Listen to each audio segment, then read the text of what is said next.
I grew up in the northern suburbs of Minneapolis, Minnesota, and in July of 1986, I witnessed an event that would forever change my life. A tornado spun its way over Fridley, Minnesota on July 18, 1986. Its touchdown was broadcast live on local TV station KARE 11. But I didn't need to watch it on TV. I had a front row seat to the entire event.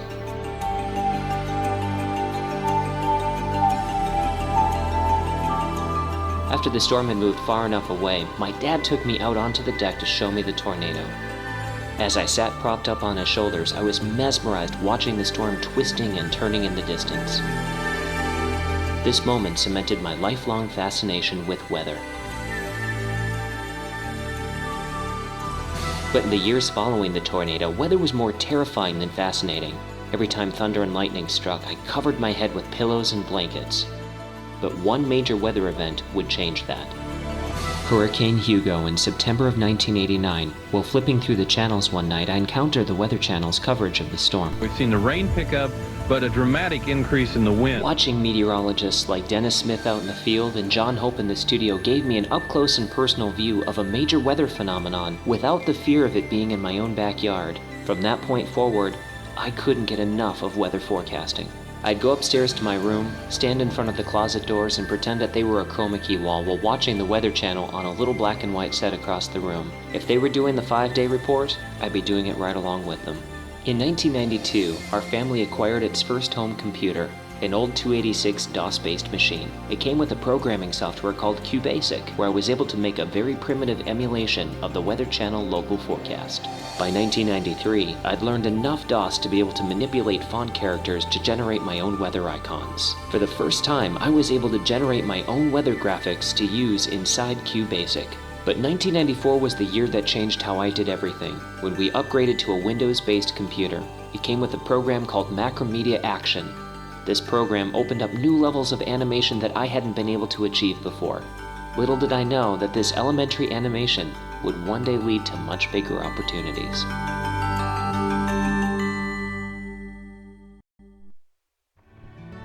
You're watching The Weather Chazz, for accurate, dependable, out-of-date weather forecasts at your convenience. The Weather Chazz you can always turn to. What's going on? What is this? Hello?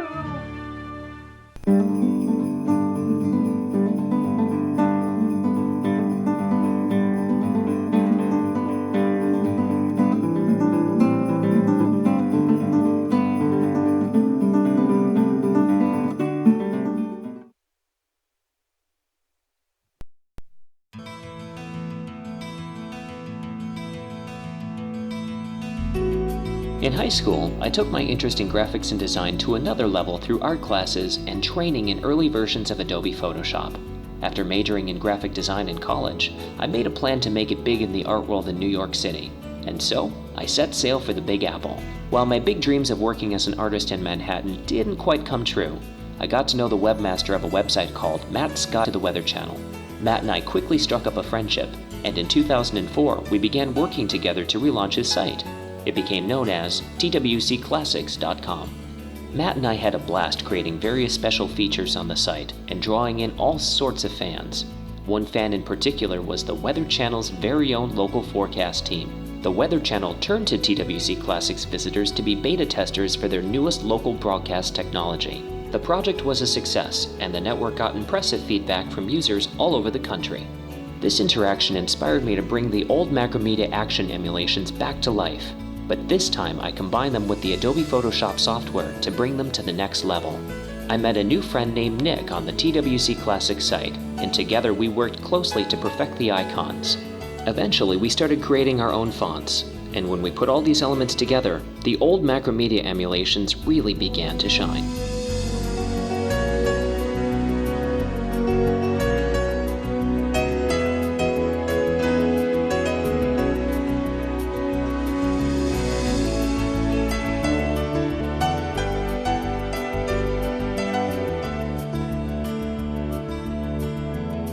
And eventually, the year's worth of adding special effects, creating fonts, and animating icons caught the eye of another Weather Channel enthusiast who wanted to include these graphics in a big project of his own.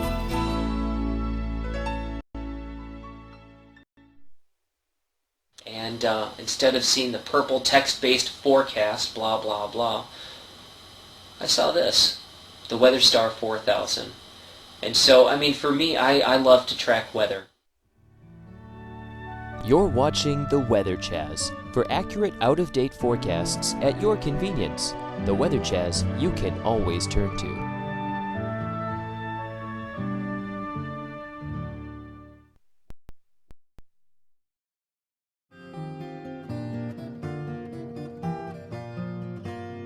After 2 years of creating icons, fonts, and animating videos for Twcclassics.com, I was approached by a very talented computer programmer named Bill. He created a fully automated software that emulates the local forecast and wanted to use my graphics in his program. Bill and I spent hundreds of hours working hand in hand to build version 2.0 of his software. He dug deep into complex coding while I concentrated on the look of the program. But together with a team of beta testers, the program steadily got closer to a launch date. But before that could happen, maps needed to be created, each frame of icon animation had to be placed into an array, and the system had to be tested for bugs. But once all of those were taken care of, the program successfully launched to the public. Bill's vision had truly come alive.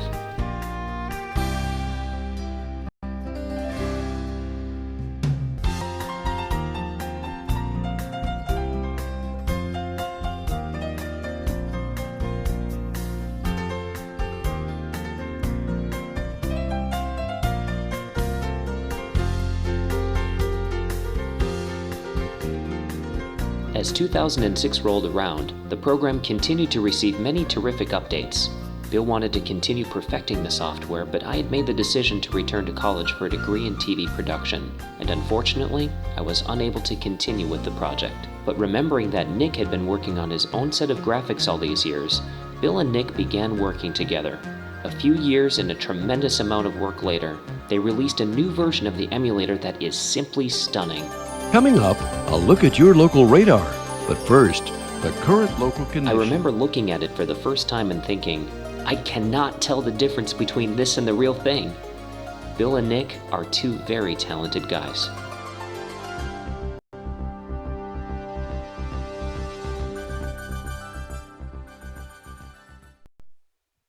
Very first videos I ever recorded off of this system, the Weather Star 4000, and it was a very big deal. I think my cats are trying to have sex.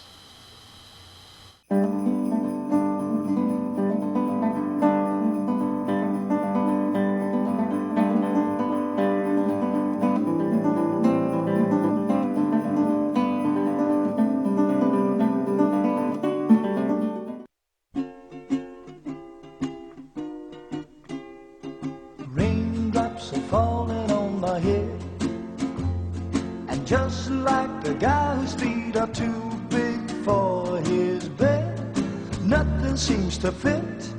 Those raindrops are falling on.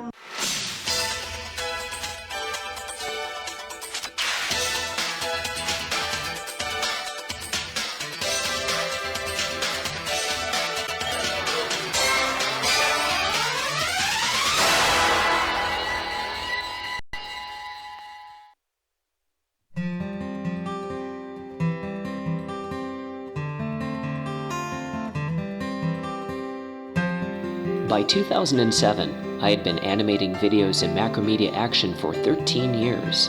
This primitive animation program had served me so well through the years. But now, I was in college learning how to do professional-grade editing and animation. It was time that I took my hobby to a new level.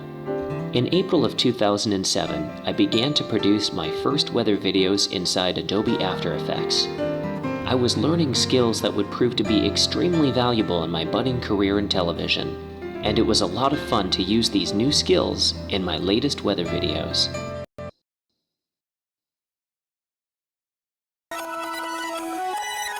And through the years, with the help of some close friends, the emulations began to look just like the real thing.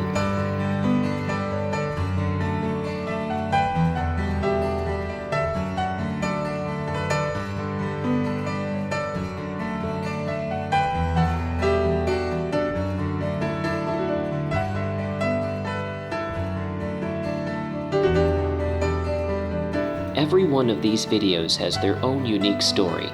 From the video that was made one night in political science class when I probably should have been paying attention, to the video that was made just an hour before my college graduation. But all of the After Effects stories began with this first video made for Matt's weekend visit to my house in Minneapolis. It was during his visit that I also produced my last ever video in Macromedia Action. I can think of no better story to end the Macromedia Action era than with my fellow Twcclassics friend and webmaster, Matt.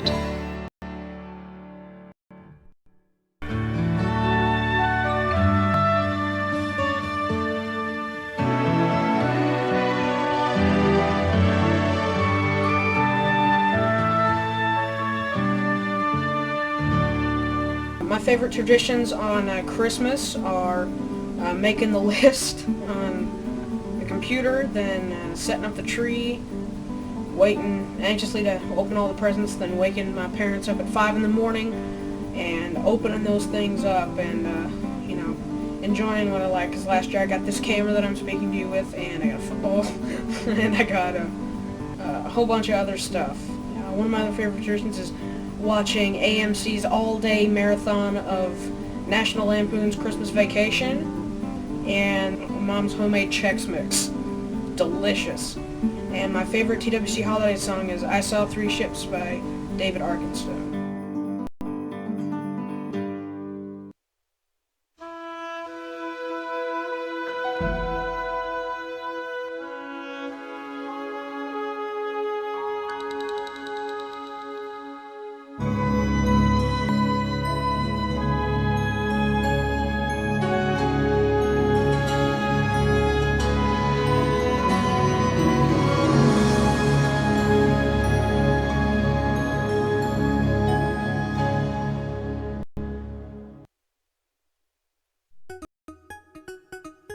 Early 2008, it had occurred to me that I had spent 16 years of my weather hobby recreating the Weather Channel's legacy forecast systems. They had been mastered from the inside and out. It was time to embark upon a new frontier. And so, I went to work on the WeatherStar XL. The earliest animations were produced in February 2008 and were very rough. The icons weren't animated and the maps were ugly. The program had a long ways to go. But little by little, the graphics were improved upon to help the system look more realistic. Each region's maps were taken into Photoshop for dramatic improvements, and I began assembling each locale's regional information inside Photoshop. Those graphics would then be taken into Adobe After Effects for animation. Along the way, I received a lot of help from friends, especially from a fellow enthusiast named Brian. Brian would quickly become a good friend of mine, as well as be an instrumental help in making the first version of the WeatherStar XL look as close to the real thing as possible. And without Brian, version 2 of the WeatherStar XL would also not have been possible.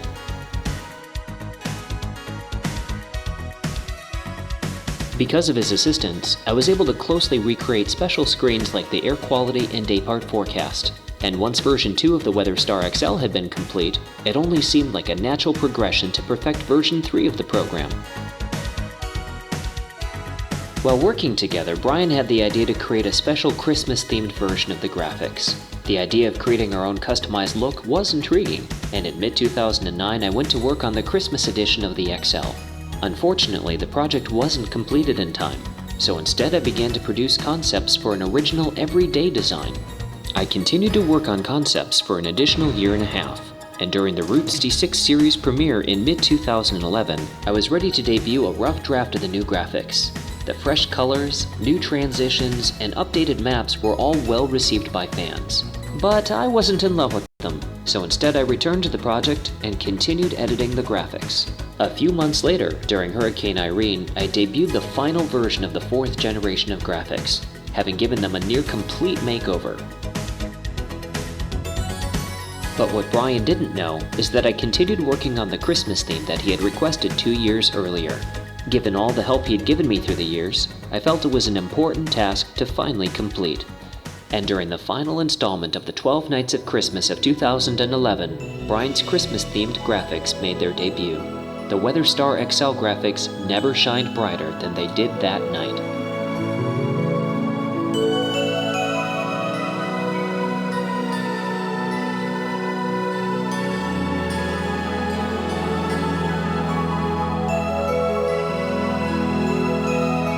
Of all the work I've accomplished in 2 decades of this hobby, this was my proudest moment. Especially when I reflect upon the humble beginnings of this project just a few years earlier.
Well, here it is. Our work week's upon us once again. It's time for your 5-day business planner, the one that'll take you all the way through your work week.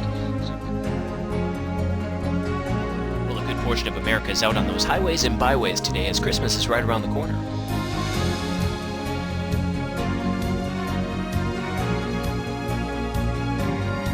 But the pressure is lower in this Midwest storm than any of the previous 4 hurricanes of the Atlantic hurricane season.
That is awesome, Mike.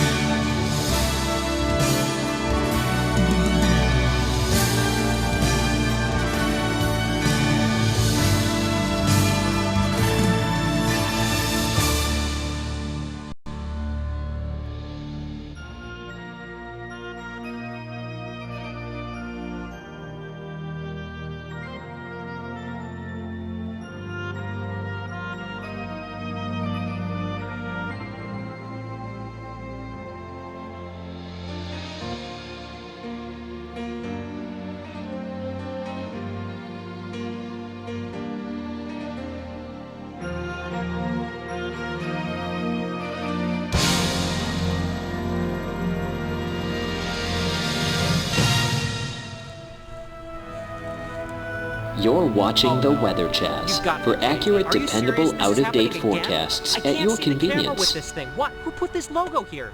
The script does not call for this logo. I'm supposed to wave at the camera that I want to speak with my agent.